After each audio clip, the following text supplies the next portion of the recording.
Welcome to the Always Better Than Yesterday podcast, Mr. Bob Burg. How are you, my friend? I'm great. Thank you so much for having me on.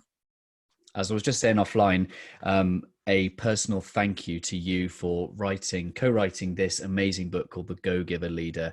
It's been a huge gift to me in my leadership journey. And I just wanted to take the time to personally thank you for writing such an incredible book. That means a lot to me. Thank you so much. So I'm sure you're well known across the world, but if there's someone that's listening to this that's not heard of yourself before, please give yourselves a bit of an introduction and let us know a little bit about your story. Yeah, well, I think you're giving me a little too much credit. I'm not sure everyone knows about me, but thank you, Bill. Really, I began in broadcasting first in radio and then television, and got into sales. I always like to say I graduated into sales from there. And I floundered at first because I had no selling skills. I knew nothing about any kind of professional selling, and where I was working, the training was, we'll say, negligible at best. It means non-existent.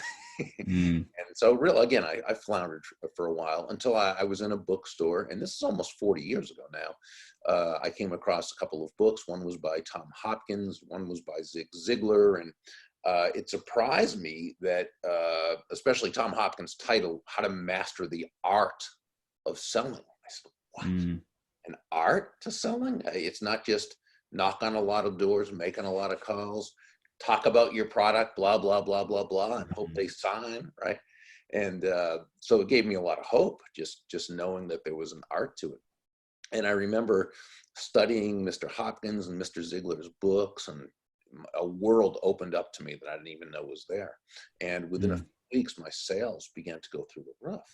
And so, it was nice knowing that if there's a system, a methodology for doing something, then, hey, you're 9 steps ahead of the game in a 10-step game, right? You just need to be willing to tap into it and follow it. And so long as it's congruent with your values and so forth, then it's going to work. But what I really came to discover is 2 other things about selling. One is that far more than the skills and techniques, which again are very, very important, it's really understanding that you need to develop yourself from the inside out. And I know, of course, this is your expertise, so it kind of fits right in, but I realized that it was much more about developing myself as a human being. So I began getting all the books that you probably have in your library too: How to Win Friends and Influence People, Think and Grow Rich, the Magic of Thinking Big, Psycho-Cybernetics, all the As a Man Thinketh, all the classics. And as I began building myself from the inside, again, another part of me just said, wow, I didn't even know that was there. But I think probably the most significant, or not the most, although very important, but that there were all of it was important. But it was when I came to realize that selling was as important as it was to understand the skills, and as important as it was to understand personal development. What really counted most was focusing on the other person. And this was brought to mind when a couple of years into the business, and I was doing well. I was now with another company selling another product. I was doing well, but not near reaching my potential.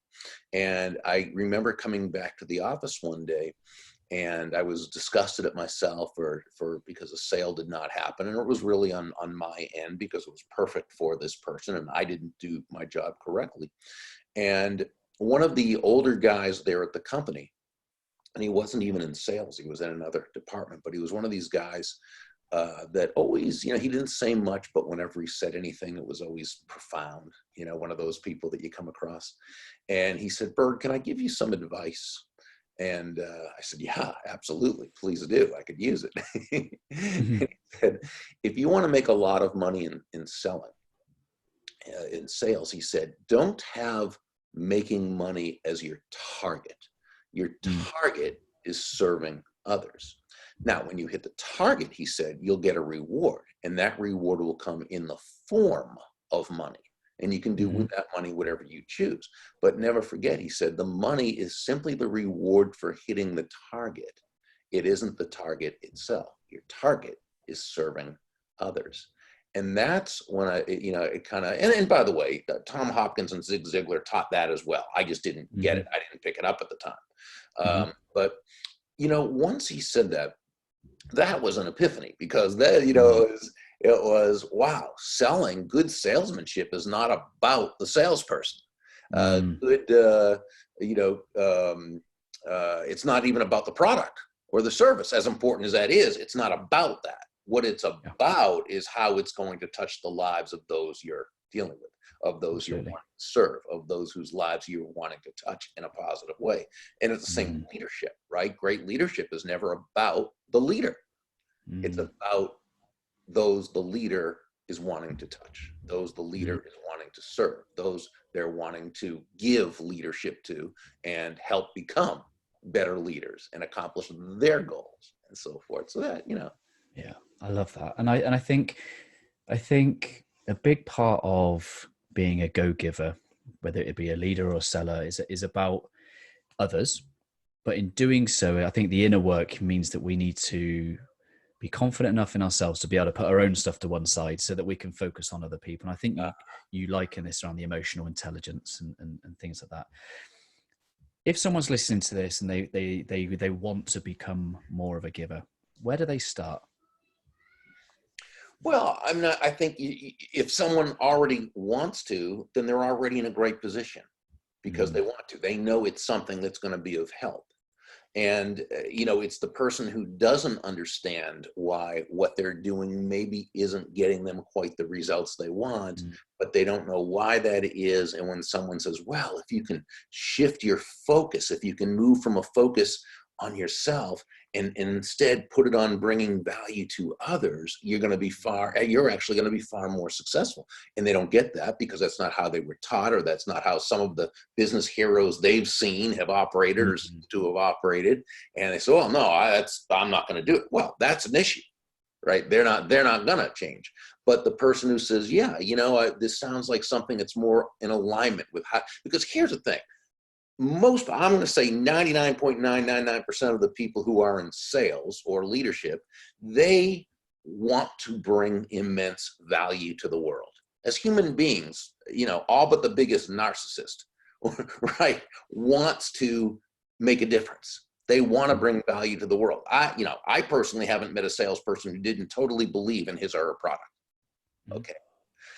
But when we're taught to focus on the money, not on the value we're bringing to another human being, there's a real disconnect there.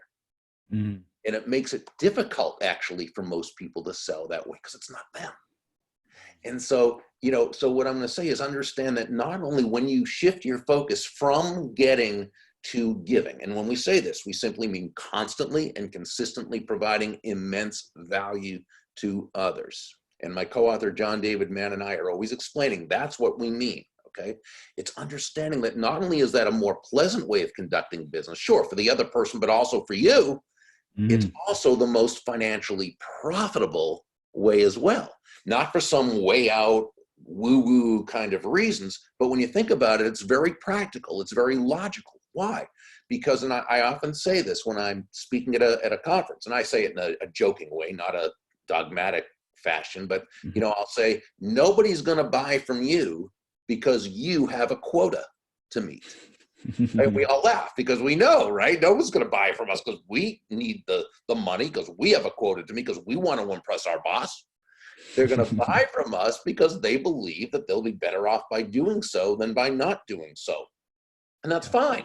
That means the entrepreneur or the salesperson who can focus on bringing immense value to their customer has the greatest chances of the sale taking place. It means the leader who doesn't treat his or her people as just pegs to help them succeed, but instead who genuinely cares and wants those they lead to succeed, that's the person who's going to have much more buy-in into your mission as well. So it really and this is why, on a financial level, John and I often say that money is simply an echo of value, right? It's the thunder, if you will, to value's lightning, which means nothing more than that the value must come first. The focus needs to be on the value, what you give. And the money that you receive is simply a very natural result of the value you provide. Money's very tangible, isn't it? And I guess one of the quotes I really love from the Go Giver leader is that a leader is the trustee of the intangibles. What does that really mean? Oh boy.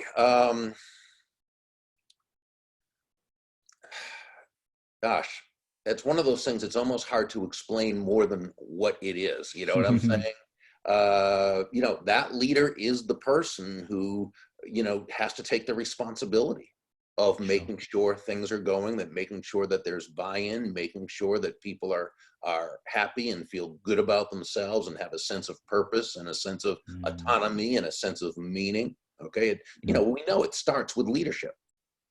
All success really starts with leadership, right? And so yeah, they're the steward. They're the person who and yet the greatest ones know at the same time that it's not about them. Now that sounds paradoxical, but it's not. Right? And it's a mm, difference, Jim Collins in his magnificent book, Good to Great, talked about the difference between level 4 leaders and level 5 leaders. And level 4 and level 5 leaders were both just as talented, right? But with the level 4 leader, it was kind of about them.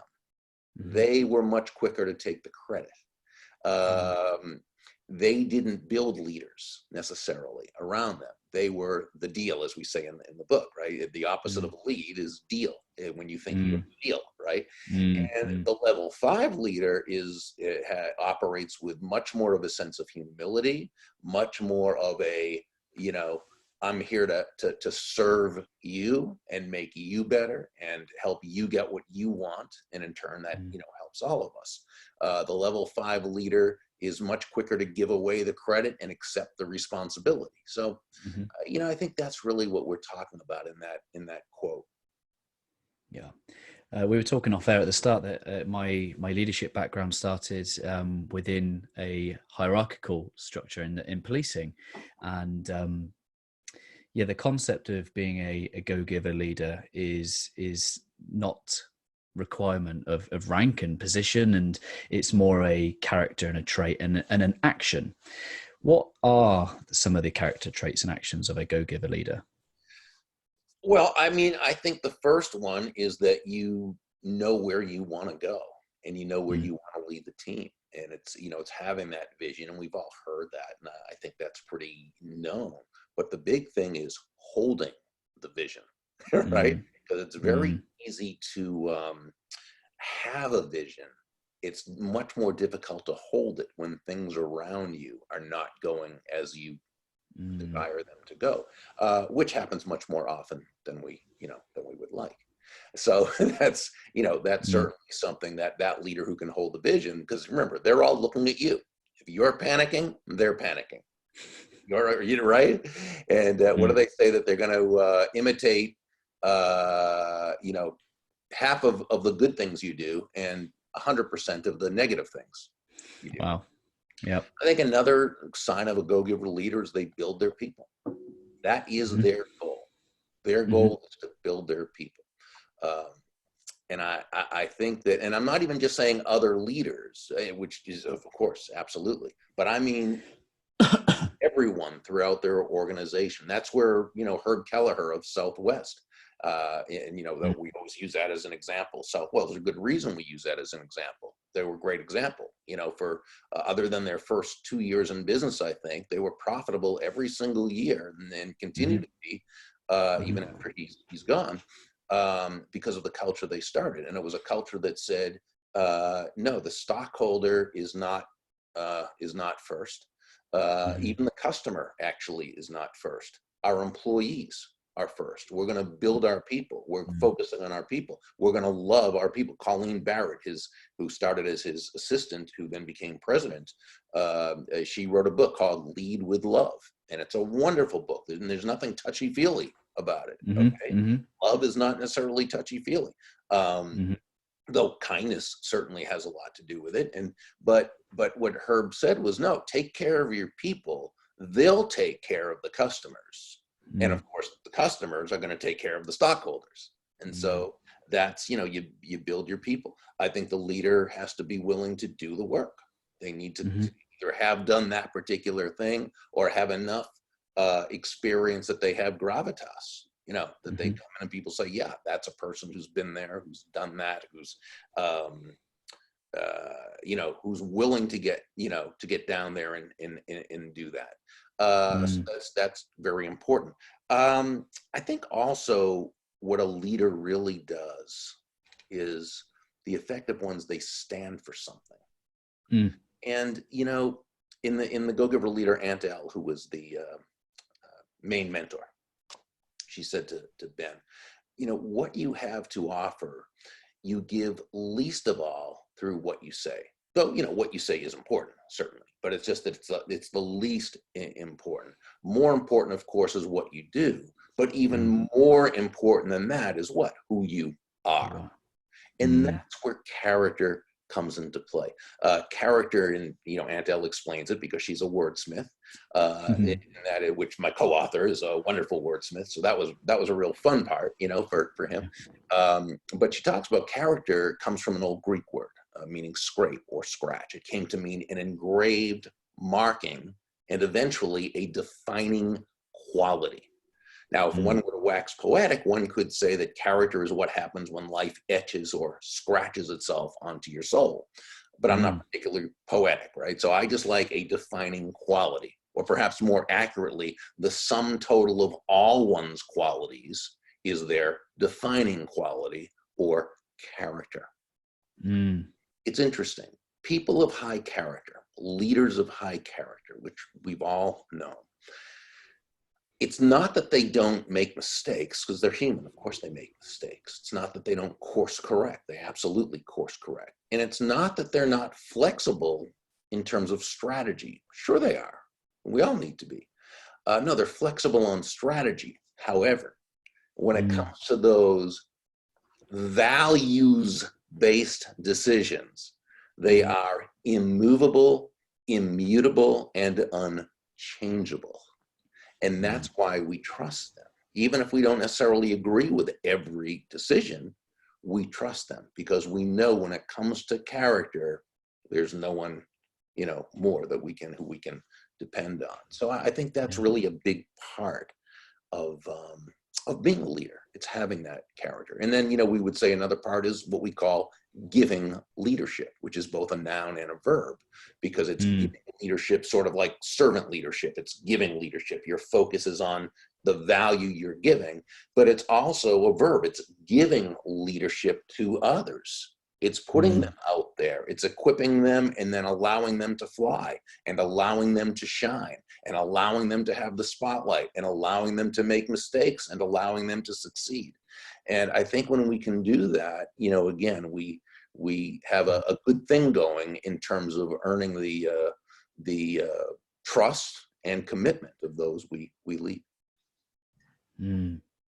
I love that. And you talked a little bit about lead with love, and that's why I have a blue heart as my my logo. That's great. Yeah, I love helping people lead with love and serve with purpose. And in the Q&A section of your book, you say that leadership is a lot like love.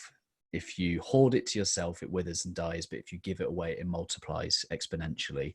And it kind of links to your quote that the more you have, the more you give, the more you have. And it's a bit of a paradox. Like for those critics that say that makes no sense, how does it make sense?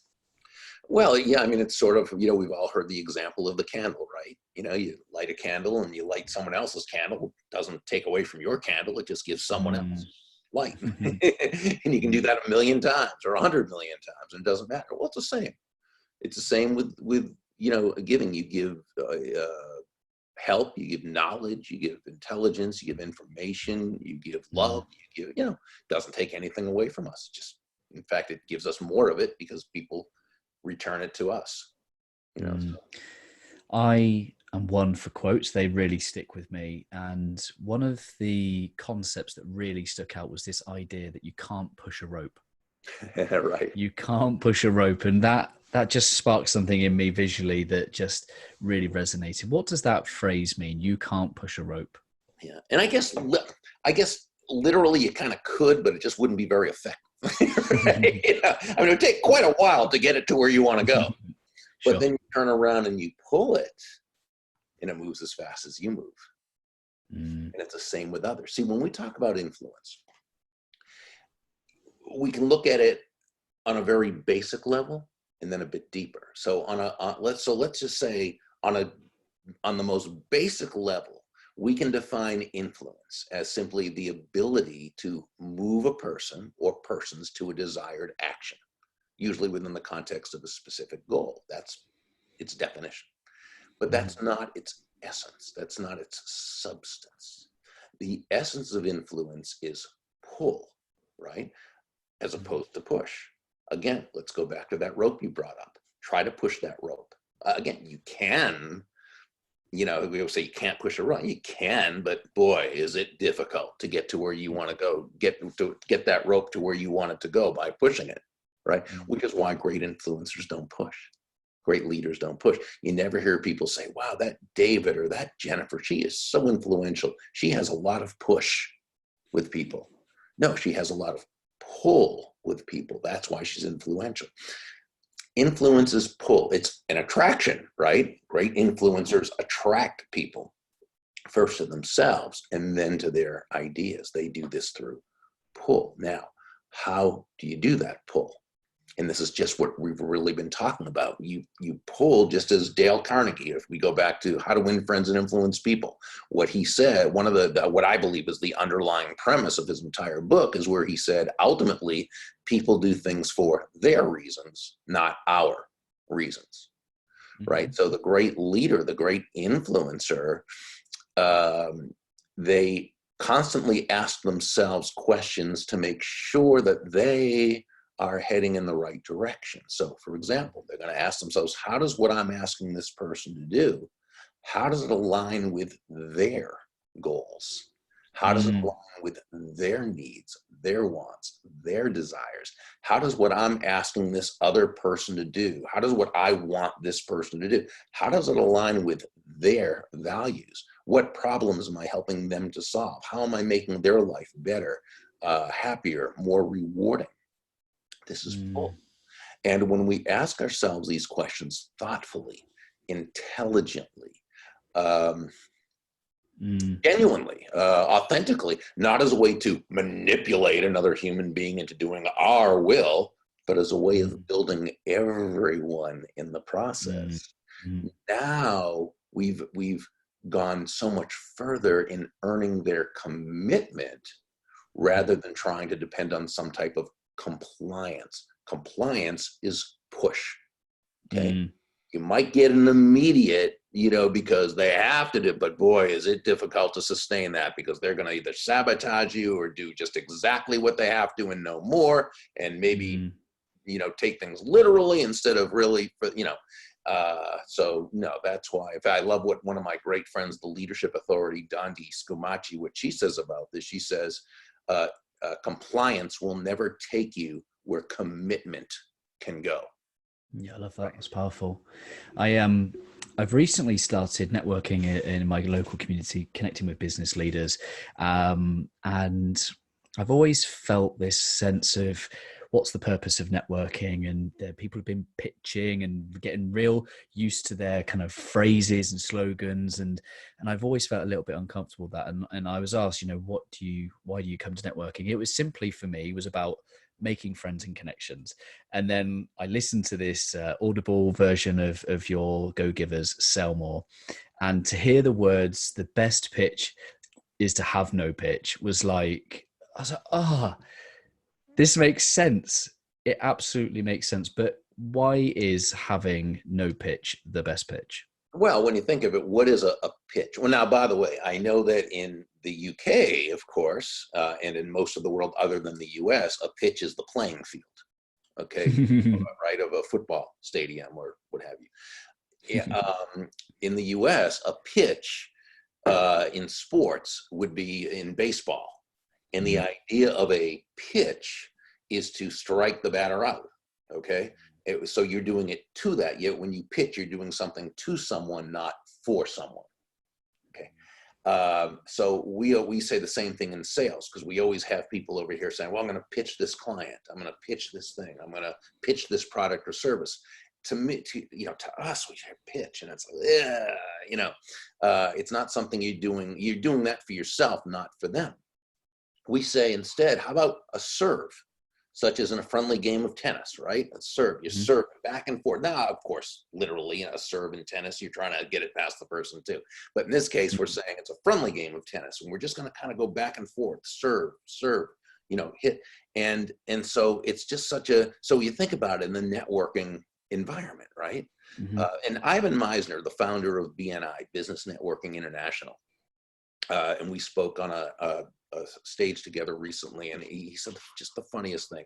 It was so great. He talked about being at an event actually in the UK, and he said, when it comes to networking, it was a big room full of people, and he said, he said to them, he asked them, how many of you are here today to sell something? And 90% of the hands went up. He goes, okay, how many of you are here today to buy something?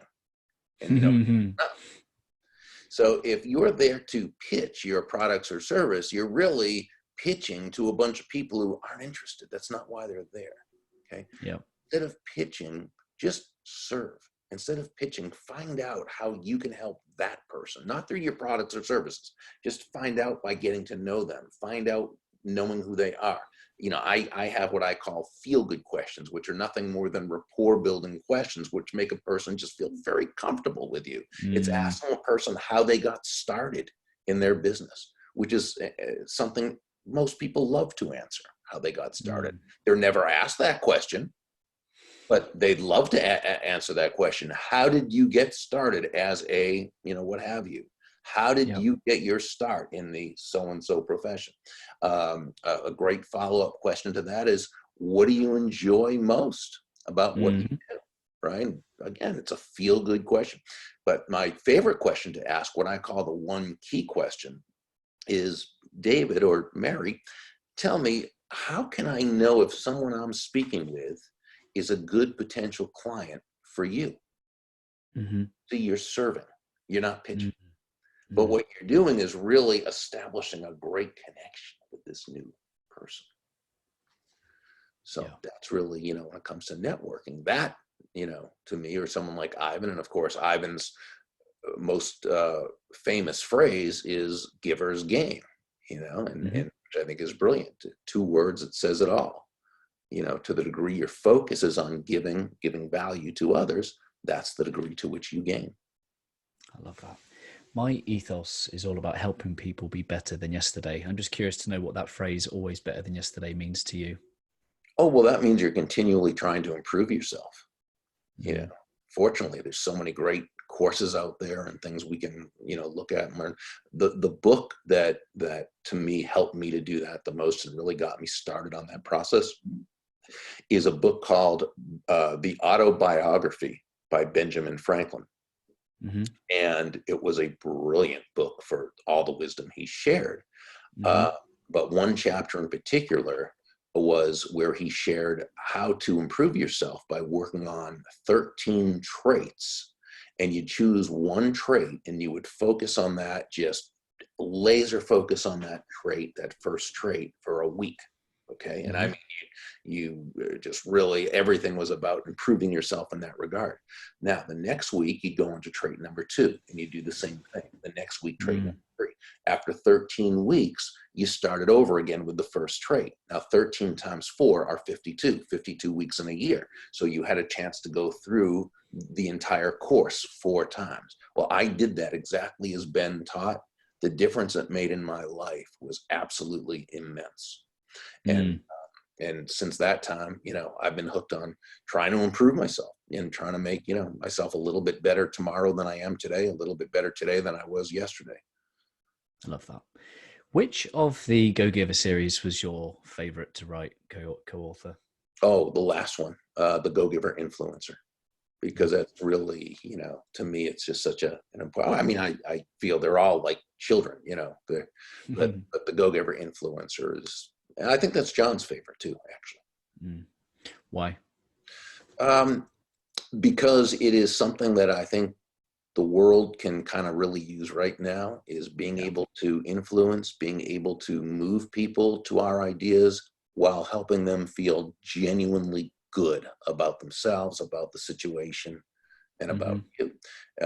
Here in the U.S., we have, a real political situation where it's like two sides, like two different countries in the same country.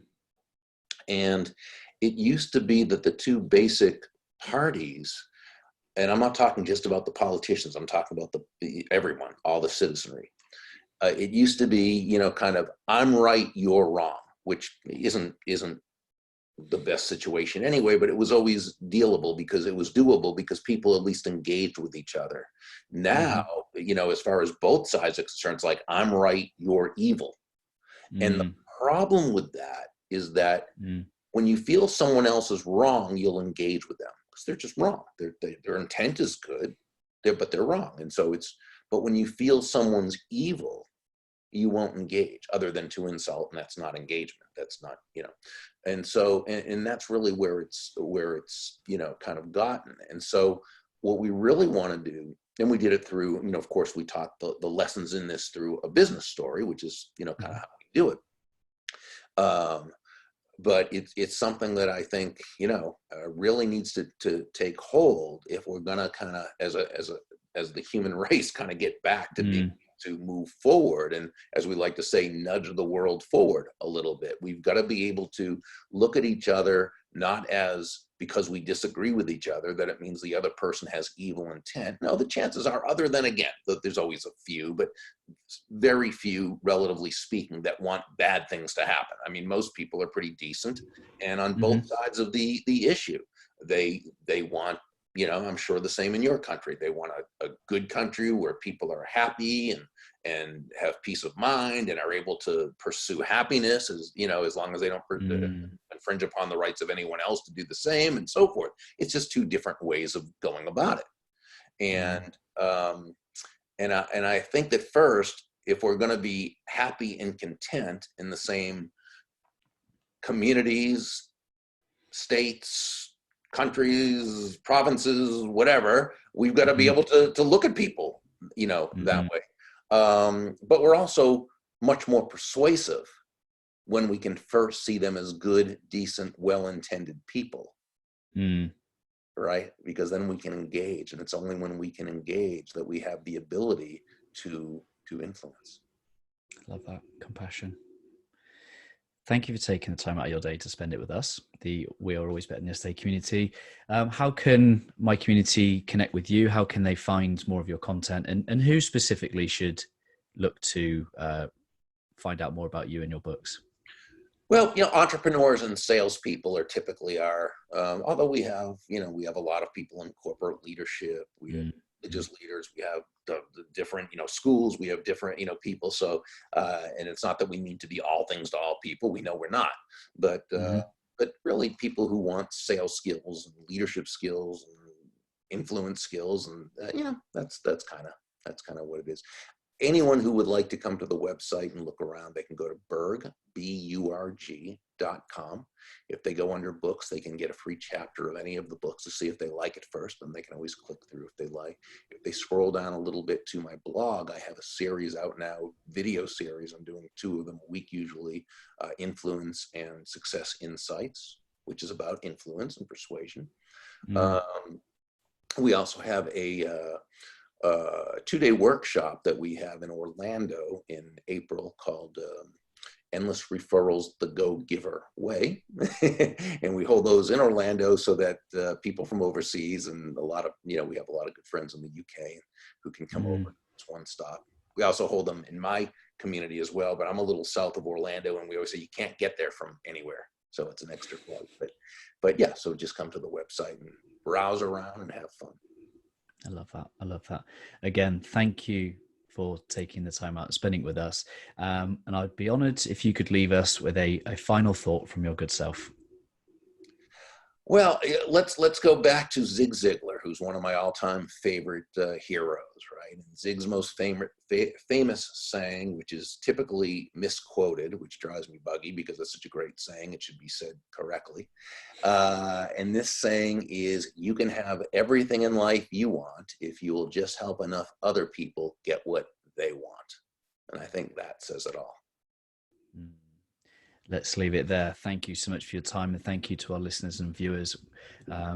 We will see you next time. Much love.